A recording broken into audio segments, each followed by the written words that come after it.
Now you need to be in position. How to get chosen for government and big business contracts. Hey y'all, it's Karen Denton, your KSC bidding consultant and owner of KSC Commercial Cleaning Services. Now let's talk about being in position. Everybody wants the opportunity, but the real question is, are you in position to receive it? Being in position means you have business insurance in place because no big client is risking liability.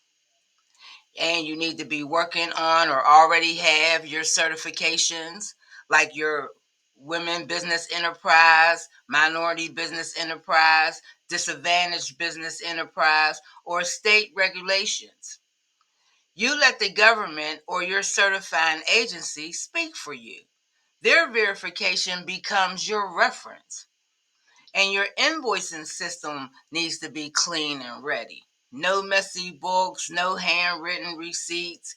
You need to be able to send a professional invoice that can actually get you paid.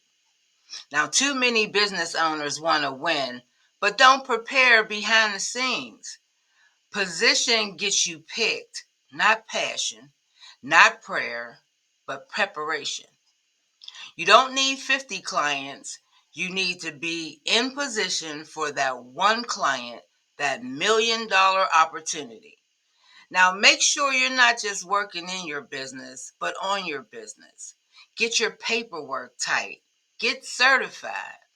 Because when the doors open, you won't have time to get ready. You got to already be in position. So let's go, y'all. I see you at the top.